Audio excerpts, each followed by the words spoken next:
this is what I love about this type of organization. And I've been to retreats and organizations where if the members of the community are really investing in themselves and working really hard at their own EQ, their own issues are coming up and they work through that. Well, if you put all of those people into a room together, there's just a completely different vibe.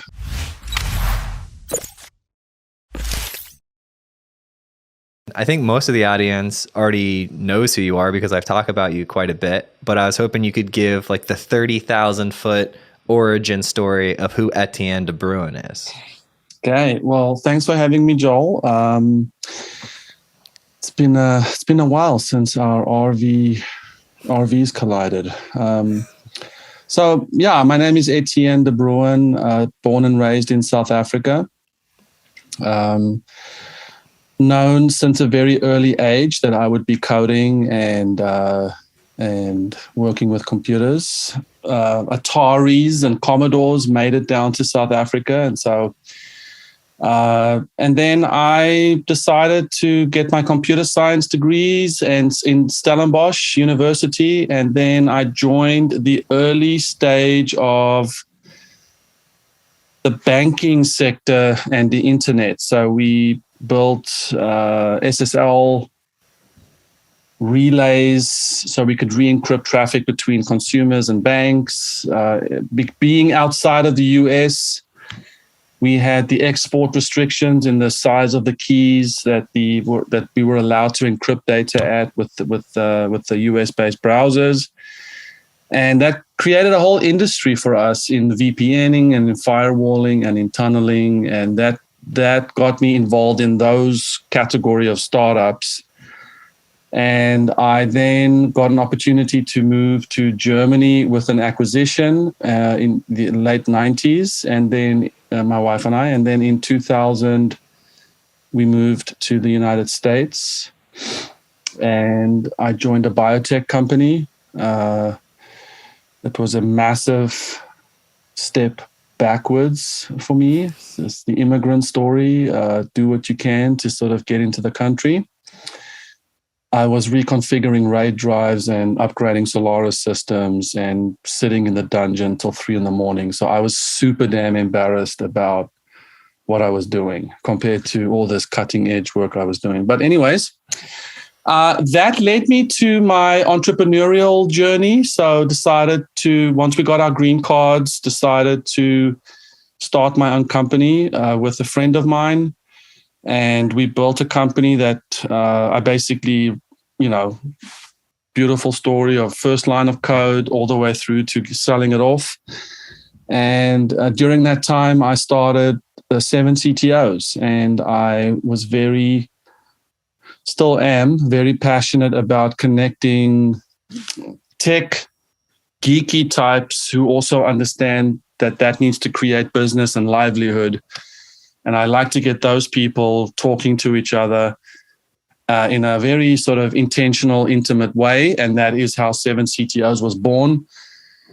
And so after that exit, I decided to just go all in on building out 7 CTOs. And that's how our paths crossed. Yes. Yeah, that's awesome. Why did you get really attracted to this community concept?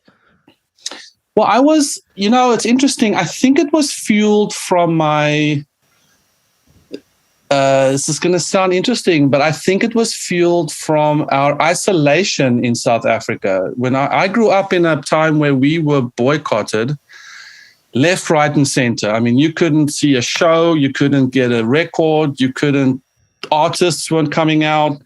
We were isolated at the southern tip of Africa. And when I went to university, I discovered Unix in the early 90s, and I discovered IRC. And IRC became my lifeline to the world, where I could talk to people without any inhibitions, any restrictions, and it was an unbelievable sense that I was part of a larger community. And through those tools, I think I started learning how to create communities. I created an IRC channel in South Africa that started meeting up in person around the country. And so I was sort of the godfather of this IRC channel.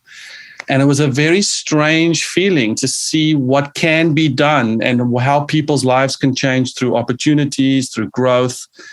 And so in my early 20s, I think I saw this what community building can do for humans. And I was very attracted to the science and the sort of the methodology of getting that in place. And that led me to creating a musician's website in the early 2000s. Again, as a musician, I was trying to find a band. I created a PHP website that was like Craigslist for musicians.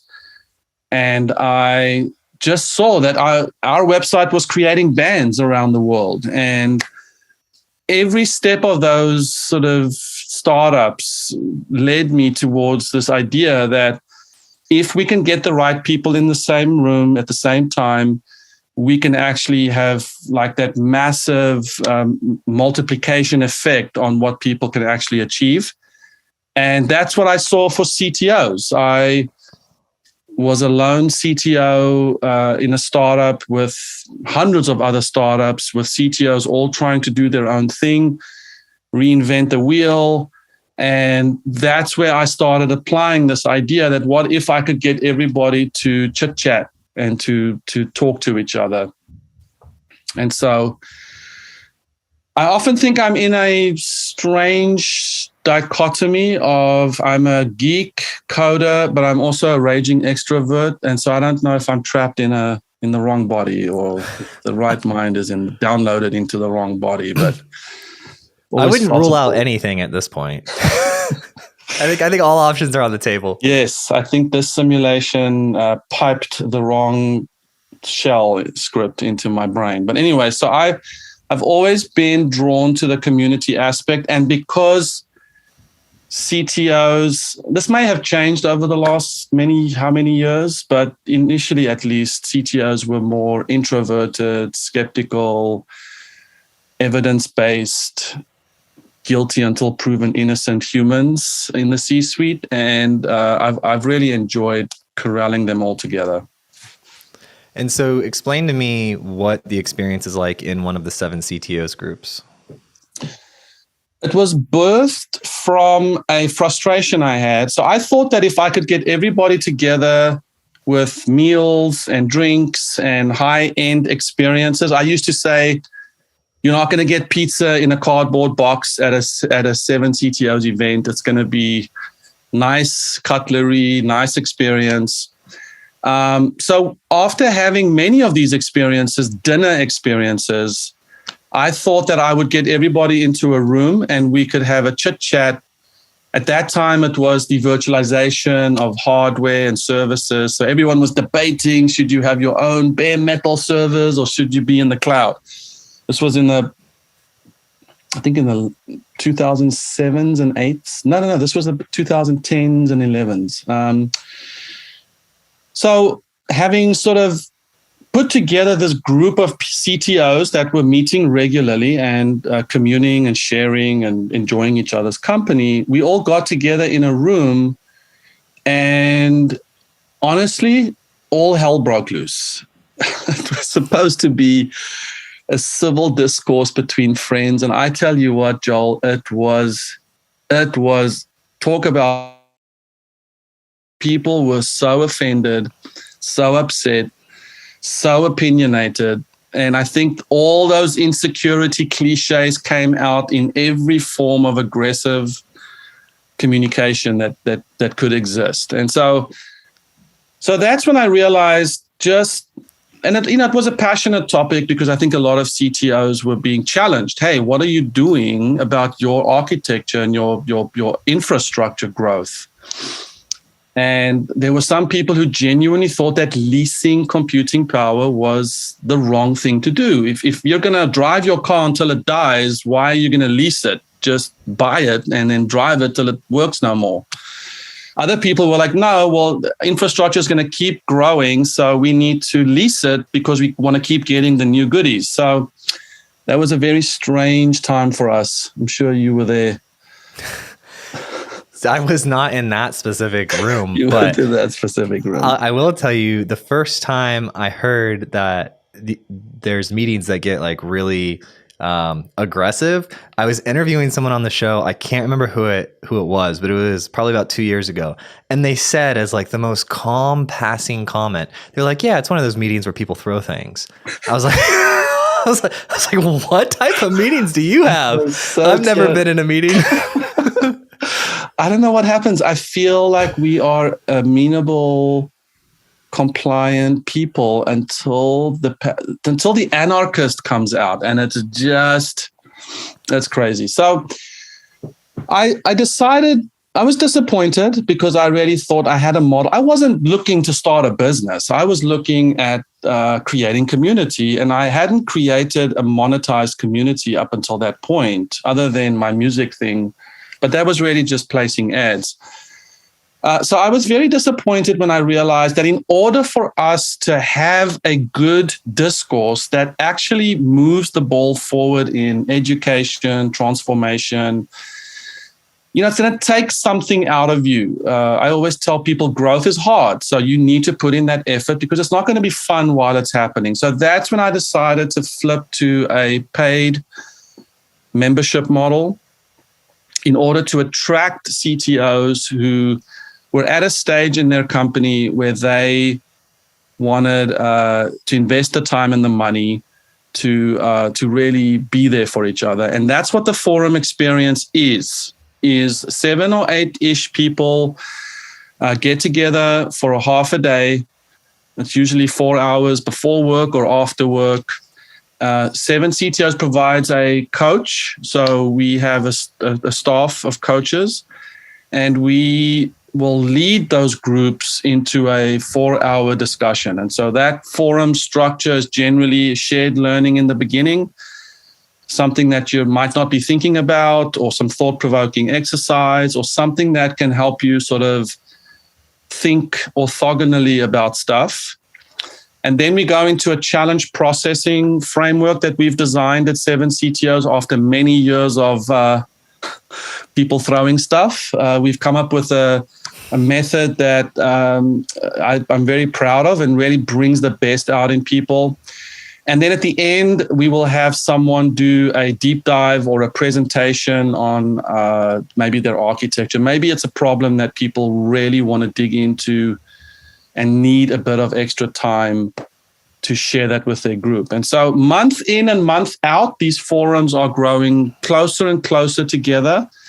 And so the trust and the safety factor goes up, and the sharing gets more intentional and sometimes more personal. And I've seen the eyeballs tear up with a liquidy substance sometimes that I have no idea what that would be. Yeah, it's comes out of nowhere and it rolls down your cheeks. Yeah. Malfunction. Yes. Yeah, eyeball vision malfunction. Our events. So while the forums are, like I said, the hard work happens in the forum, closed group, confidential. I don't even know what happens in those groups. The confidentiality factor is pretty high. And so what I've noticed is the human avoids change and the human embraces its creature comforts. And in many ways, it avoids the unknown and and therefore the realm of possibility. And so it is our job at 7 CTOs to really bring those forums out and to say, hey, forums, let's all meet up. We call them colloquiums. Our most popular event that we host is called a colloquium, and it is sort of a meetup meets an evening of talks meets group processing.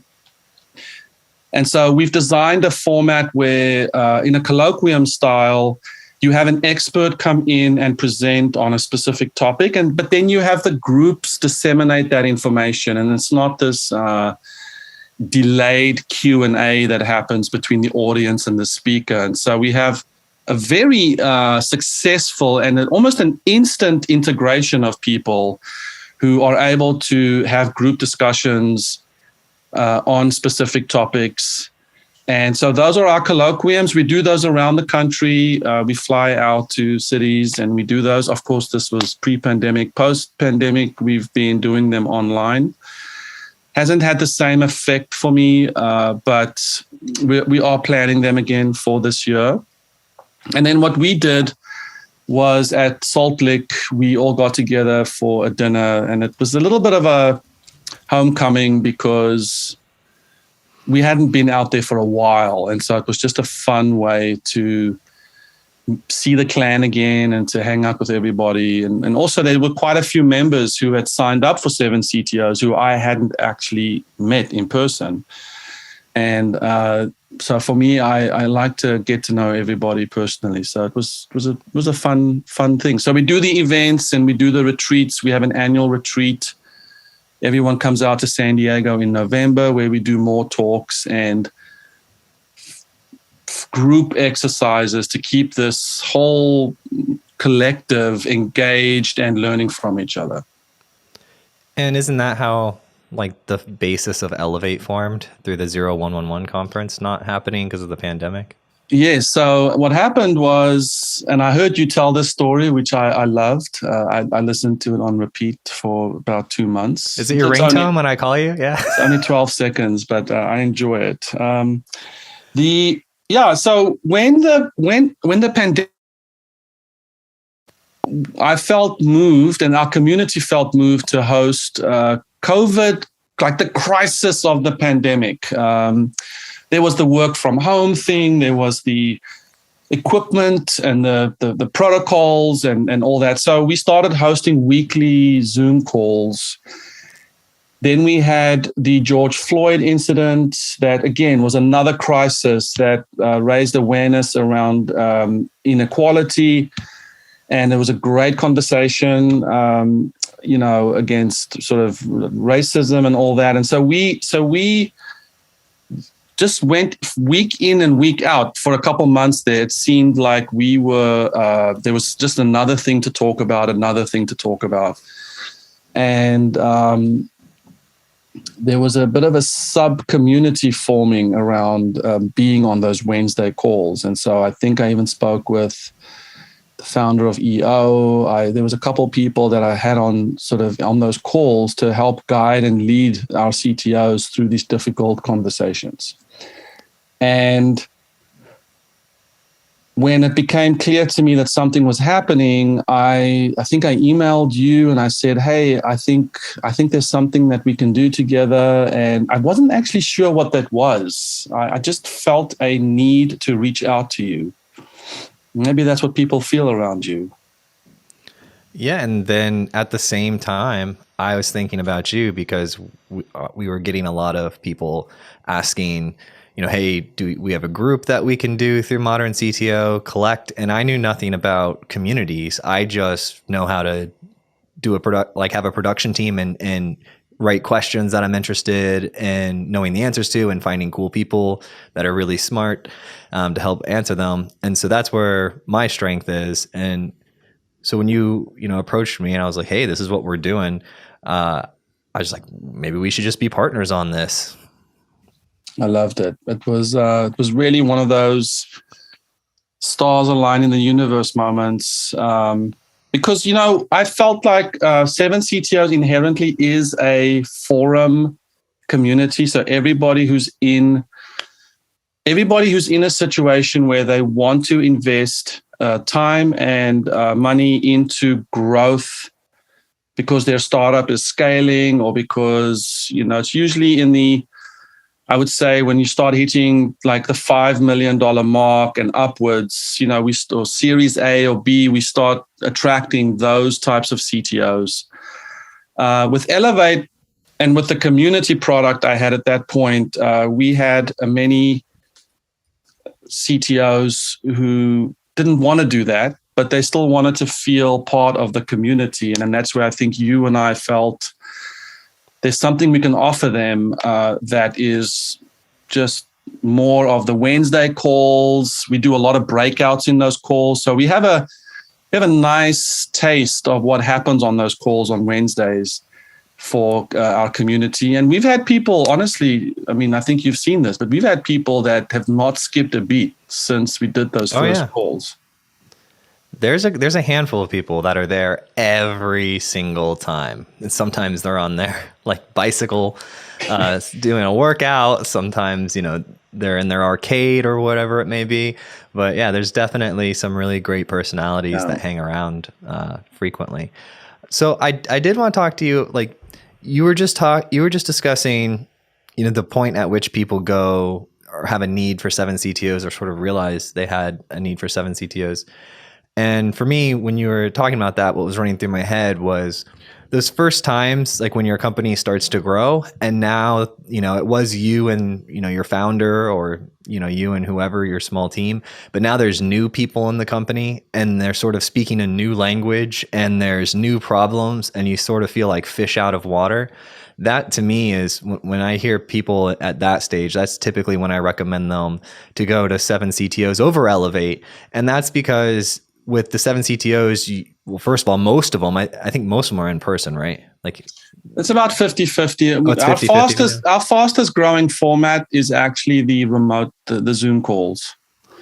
So they get together consistently and they're matched pretty well as far as levels of where they're currently at in their process. And then there's just an extremely tight group of these 7 or so people and they share unfiltered with each other.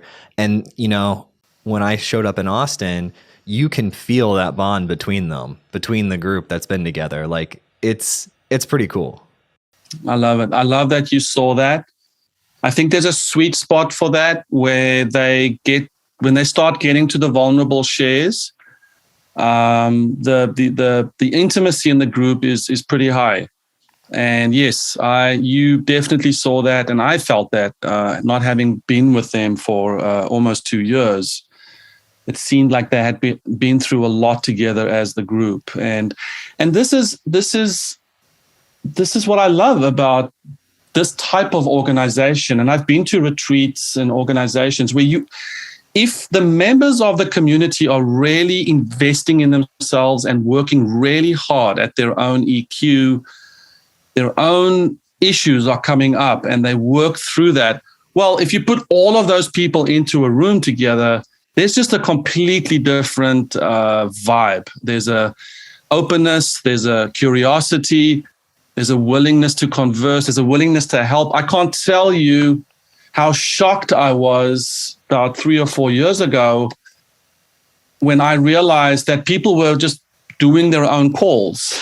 I just assumed that I was the center of everyone's activity and attraction. But in 7 CTOs, because we're all in Slack and we share the Slack with Elevate so we can increase the pool of knowledge. But it's really incredible to see how people are setting up their own calls, doing their own, consults. Sometimes there's sometimes there are some deals that go down, which it's been hard for me to know what to do in those situations. 7 CTOs has a hands-off approach as long as there's not a conflict of interest. But it just occurred to me that if you're spending all this time with people and you get to know them, well, why wouldn't you work together and do stuff together? So I've learned to deal with that. But to my point earlier, it's been incredible to see how people set up their own calls and quickly jump on a phone call for some clarification and help. It's a beautiful thing. And so I want to get into I want to pick your brain, as I think you're an expert in a number of areas. That's one of the reasons why I continue to hang out with you. It's very beneficial. So I'm curious to know. You have 1,000 close friends, Joel. You've done an amazing job with bringing this community together. It's been really amazing to watch your work, man. So I'm fortunate to be part of this. Thank you so much, man. The hard conversations, we're talking about racism. There was obviously, several points throughout the past couple of years where there's very divisive. I think everyone would agree that it's gotten fairly more divisive as far as topics go in the public. Not, picking a specific one, but when I was going through that, I was asking questions like, how do you address this? Is this my place to address it? Whether you're the founder or you're just a manager of a team, not even necessarily a CTO, it's tough. And I did a couple interviews, like asking people like how they're handling it. And there was a couple different strategies, but I know you're like a certified coach, you run these communities, you're very, very well versed in this stuff. How do you handle difficult public conversations with your team? The word that comes to mind for me is courage. And as CTOs, it's the courage to not know, the courage to not solve, the courage to say, we can speak it, we don't step over it. And while I'm afraid on the inside and my heart is racing and I'm concerned for fallout, I'm concerned for saying the wrong things, I think that there is so much value in saying the thing that you're feeling before saying it. So for instance, I'm a white dude from South Africa, so I am from the oppressors. I'm a generationally one of the bad guys from South Africa. I'm at the lowest of the totem pole in South Africa, and so it's with all those thoughts. Who am I to speak? To racism? Who am I to speak to gender discrimination? Who am I to want to make a difference? And I've had so many calls with, in the early days of 7 CTOs, with women CTOs who I could just hear that they weren't buying a single thing that I was saying. And I just listened to myself say these words, and I just realized if it were me, I would also not believe a single word I'm saying. And so with the difficult conversations, it has just been the word courage to admit that I don't know what the answers are. We may not get to a conclusion at the end of this conversation, and I am going to be vulnerable and honest with how I see things, and let that be something that can hang in the room. And I think I have found that people really appreciate that. Now, does it mean that people aren't having side channel conversations? People aren't getting offended by other people? No, I mean, people are still having emotional responses to the content, to what's being said. But the question is, can I be with that? And I think what we'll find is that we can't. We struggle to be with someone else's unhappiness, anger, disappointment. You have a natural predisposition to want to fix it, to want to reassure, to want to make it go away. And this is where I think the courage comes in, which is to say, I don't know what to say right now. Or I can see that you're angry. I see that what I just said, I get the sense that you are offended by what I just said, or you look angry. And to be able to have the courage to just say those things, I think that gets you 51% of the way towards having these conversations. Again, it could be a total shit show, and it could go out of control. And we've certainly seen multiple examples of that.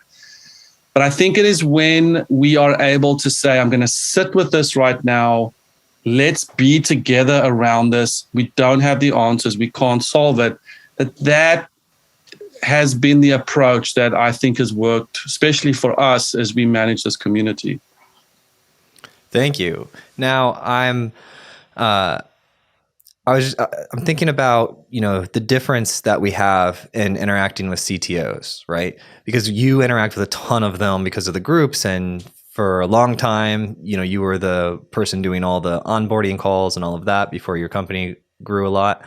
And so you get to meet a lot of these CTOs. I think a big difference is, 80% of the people I'm talking to tend to be, more like victory lap, like they've had a career or they've learned a lot and they're coming on to share the lesson. So the pain's typically over, right? They've experienced the pain, they're coming on to share, and we're helping amplify, their experiences to help out the next generation of tech leaders.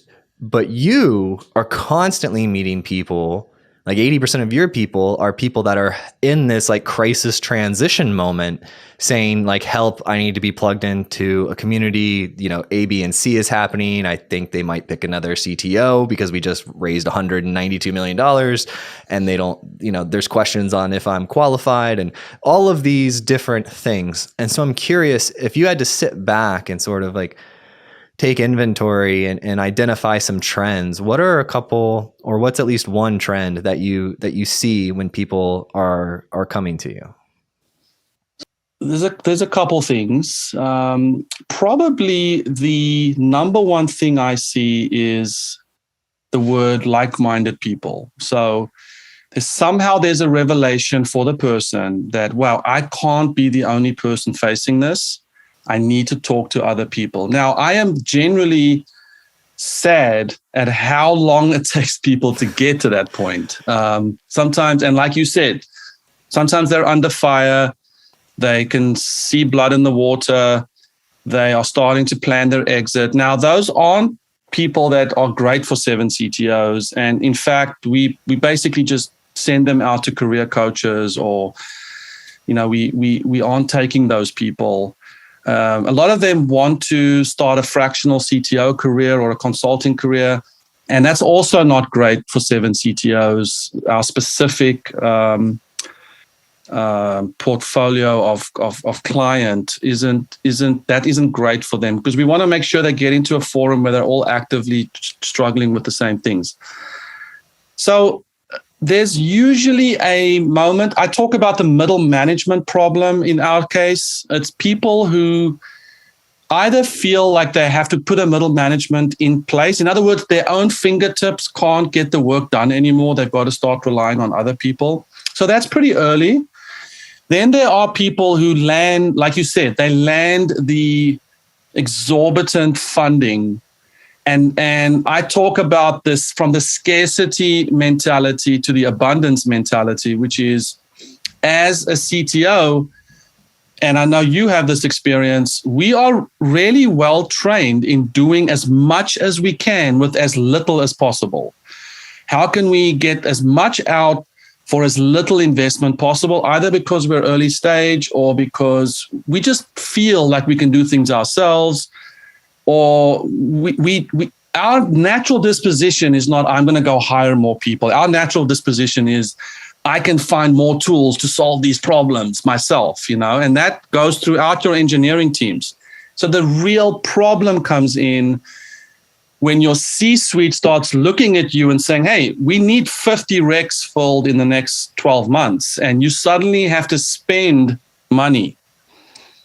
So I think that, I think the eyeballs always go, you can see the whites around the eyes where it's like, hey, I have to go from doing as much as I can with a $5 million budget to now spend a $10 million budget faster than I can. I don't know where to go. I don't know what to spend it on. And my whole C-suite is looking at me to make that investment so that we can blow up. And so that's when I see people start calling us. They're like, listen, we need to talk to other CTOs who have been through this before, or we've just reached unicorn status. We need to talk to other unicorn companies.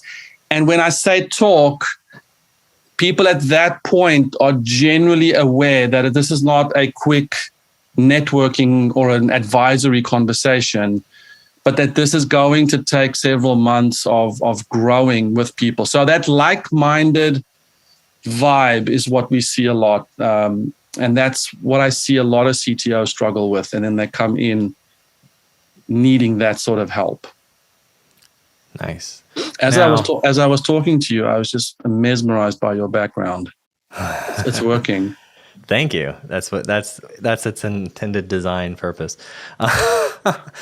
Okay, so I want to get to some tangible stuff for people for at various skill levels, tech leaders, managers, whoever it may be. I know you're a great coach.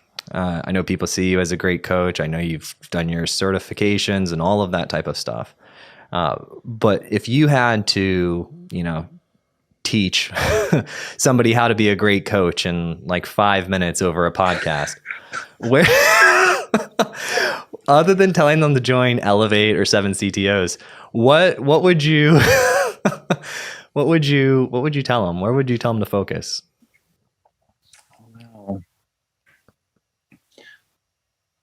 Well, I subscribe to the ontological coaching modality. So what I love about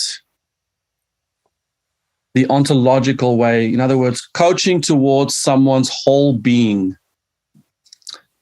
understanding that there are breakdowns and that they are on the precipice of breakthroughs, and that we are governed by our own perception of possibility, and that if we truly work on ourselves, there's a whole realm of potential for us to embrace. And that the converse is true, that if I don't work on myself, I am just stuck in the same rut and a super predictable future. The ontological coaching way really sits with someone and says, well, I'm hearing this, so I'm noticing you said this, so I keep hearing you come back to this. Or how is what you're struggling with at work showing up in other parts of your life? And to just be with that person in conversation, I have seen, honestly, Joel, I have seen radical breakthroughs. For instance, someone might come to me and say, I have a real problem with my sales, my recruiting strategy. And so they would come to me with a sense of, well, I have this recruiter, or I have to do these job descriptions, or I have to finish this onboarding process. And then when you sit with them in the ontological way, you realize that they have certain beliefs about what their value is to the organization that is causing them to feel stress and anxiety over this completely different part of the process. And I've seen CTOs, when they're able to face that and be with that, show up completely differently, to where the hiring challenge in this example fades into a secondary or tertiary issue. And that the real issue at hand is what is the value that I'm bringing to my C-suite, and what does my C-suite view me as? These are all conversations that you need to be able to sit with somebody and have without trying to solve the problem. Again, having the courage to call them out on the things that you're hearing. I've had some really tough moments where I coach some CTOs who I am like, wow, this person is the bee's knees. Who am I? And then I have to scratch my courage together and say, well, I'm not hearing the thing that you're saying. I'm hearing this other thing. And then boom, like see them have this epiphany because someone had the courage to raise their awareness on something that they never thought of. So if I was to, so I'm just going to plug accomplishment coaching. I'd love to just honor that organization. They're based in San Diego, but they take students from all over the country. Accomplishment coaching, they really, their intensive program is what I did, and it was a game changer for me. So I'd love if your people can just link out to them and they can get some signups from this. But marrying for me the CTO expertise, I have a good 20, 30 years of building technologies, leading companies in some shape or form. That's cool. I mean, that's my path. But then to marry that with this ontological coaching, you're able to go in and truly listen to what CTOs are saying. Of course, you understand the colloquialism of what the different things are that they're talking about because you're a CTO, but you're actually listening for where are they coming from? What are they perceiving about the world around them? How are they describing relationships? And if you can listen for that, you can really get to the heart of some of the issues they're struggling with. And so that has been quite profound in helping me coach CTOs. I will say for a CTO listening, if they wanted to just have sort of the do this, and don't do that, I would say number one is be curious. Okay? You can ring the cliche bell there, but be curious. Not do curiosity, but be curious. Like what is truly happening for this person as they're saying these things? I mean, I'm really curious about where you're coming from, why you're saying what you're saying. The second thing I would talk about is relationships, is to understand that everything we do and say is inside of this container called a relationship. Now, unfortunately, in organizational design and in hierarchies, we have this construct. I am the boss. You are the employee. We have a relationship where you do what I say. And more, we know in this globalized workforce that that's not working. We need to understand that I, as CTO, am bringing a relationship to my direct reports, to their direct reports, to my C-suite, and am I intentional about that relationship? The third thing is something I like to think of as being, and that is the ability to say that I look at you, and whenever you and I meet, you are being a certain way. Do I have the skill to perceive that? Am I looking for, how is Joel showing up right now? And I think a lot of times we think, well, I am curious. I have a relationship. We got to get some work done, like boom, boom, boom. But you may show up to that day's work in a very different state of being than you have been. And so with the coaching mindset to say, well, hang on, Joel, I'm noticing a flatness about you today, or, hey, Joel, I'm noticing you're super excited about something.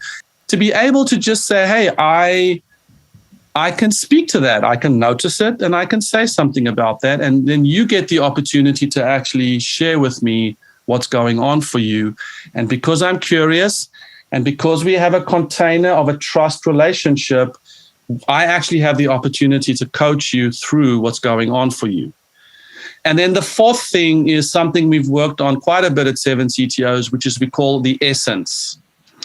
And that is, there's a belief that I have that, and this is, you may believe this or not, but that you were born onto this planet with a certain characteristic about you that is wonderfully unique about you. So when you're in that natural state, you bring an essence. When you walk through that door, you bring that thing with you consistently, and people can get to know you for that. And if we as CTOs in this sort of esoteric mindset can say, well, my lead engineer brings this. Whenever Sally is on a call, she brings this. We have given ourselves so much tooling to be there for each other and coach each other through what might be whatever content is in front of us, missed deadline, unhappy this, bad performance review. These things are all content, but we can look at the context in which people are showing up and then help them through that. So I would tell CTOs to focus on those four things. So to do that, though, because by the way, you are very much like that. Like you are soul piercing. So every time you walk up to Etienne, know that he's read you on your gate, right? So but it's great because it's easy to be around you because of that. So like, you can show up around Etienne, and if you're having a bad day, he's going to pick up on it and want to talk about it and work through it. So, I find comfort in the consistency of that part of your personality. But I do want to address something that was really hard for me as I started to try to become a better leader. And that was, and I'm not perfect at this still, I work at it. It was to do those things, to be curious and to care about these people, and that new word, ontological, or, making sure that whatever is, how do you say it? Ontological. Ontological. Yeah. O-N. Ontological. Ontological. All right. Well, I'm not South African, so. But you have to take care of yourself. I mean, you have to make sure your gas tank is full, because, if you're irritable, how are you going to take time to be passionately curious about someone else's life? And how are you going to be able to be relaxed and genuine and care for them if you're sitting there, worked to death and you're on empty? So how do you do that? How do you take care of yourself? I appreciate that. I will share that I was very sick recently. I picked up something in the beginning of December, and long story short, it's called labyrinthitis, which throws my balance off. At the time, as I told you, Joel, I thought I was going to die because I was dizzy and I was throwing up, and I thought, maybe, is this what a stroke is? And I'm 49, and so I had a moment, and this is going to sound a little dramatic, but I had a moment like, if I die, are my kids going to find me in the bathroom, or are they going to find me nicely tucked in my bed? What is the most dignified way I can leave? And that, just to be honest, that is how bad it was for me. And it has put me on this mindfulness journey where, you ask the existential questions. Why are we here? What are we doing? And one of the tools that has very much served me in answer to your question is the power to notice how you're feeling. To notice what's going on. I think a lot of times we don't realize what's going on. We don't realize that we are overloaded, stressed out, so can I take the 10 seconds and just admit to myself that I am freaking out right now? Or like yesterday afternoon, I was working and I realized I am not doing well. I'm not able to get this paragraph finished. And instead of bulldozing, I took a step back and I realized, okay, I can't do this work. So noticing that I am operating at a certain level, to me, is a very important skill for us as entrepreneurs, as CTOs, as family people as well. And then it's just the regenerative question. What do I do to regenerate and to source myself? The list of things that I know that if I do this, I am going to feel better. But if you don't even notice what's going on, you never get to do that. And all you end up is having a crappy evening with your family because, daddy's in a bad mood or daddy's had a tough day. And that's what my 11-year-old does now. She looks at me the moment I walk out of this office and she says, "Daddy, did you have a bad day?" Or "Daddy, how was your day?" And so from that child's mind, my face carries it, my disposition carries it. And so the ability to notice and then to source yourself, I think, is two things that are pretty simple. So I've got myself a sleep mask. So what I do is I sit on my couch, I put that thing on, and I spend 5 minutes, even if it's listening to a podcast, or I don't try and rest. I just block my eyes. I just say, I put that over my head. And I mean, if I want to walk around and walk into stuff, I'm free to do so, but I'm better to just sit down and think. And sometimes I put my alarm on so I have the security that this isn't going to take forever. So I set the alarm for 5 minutes or 10 minutes. I shut my eyes and I listen to a podcast. And as I've gotten better, I've been able to just listen to the silence and enjoy the images in my brain. But the idea of just going with the flow while also killing your senses has helped me sort of reset in the middle of the day. I like it. What do you do? What do I do? You're going to be milking some goats soon. Yeah. I'm brutally honest with myself. So I know my strength is self-awareness, but I don't get egotistical or too excited about it, because if I do, I won't focus on it. And the reason why I'm good at it is because I focus on it. So with my self-awareness, I'll realize over the years I've gotten, I play a game where I reduce the distance between the time it's happening and the time I realize it. So that's my game. It's not trying to eliminate burnout. It's not trying to eliminate these feelings of stress or whatnot. It's reducing the window of time from having it to having awareness of it to then taking action on it. So I'll do everything. I'd say 9 times out of 10, it's because I'm doing something that I don't want to be doing. So that's very common, right? For us entrepreneurs, we pick up the task because it just has to be done. And then we realize that, we're living with it too long, and then we need to hand it off or hire somebody. And typically for me, I say historically, the hardest parts for me were the times where I had these tasks that I wasn't enjoying, but I had to do them with excellence anyways until I found the right person for it, because you don't want to rush that. Because then you have turnover and whatnot. So, but at the same time, there was some, joy there, knowing that, the end is coming for that specific thing. And I got that advice from Andy Hafer, he actually owns a dynamic communities. They do the conferences for 365 Dynamics for Microsoft. He was also an investor in the business. So I met with him several times. I met with him once, and when I was super stressed out, and we're at this Starbucks, I drove an hour to go see him. I was like, man, I just need to talk to you. I've got a ton of stress right now. I was going to miss payroll. That's what was coming up. And I'm sitting there, and he's just throwing down the best advice ever. Right.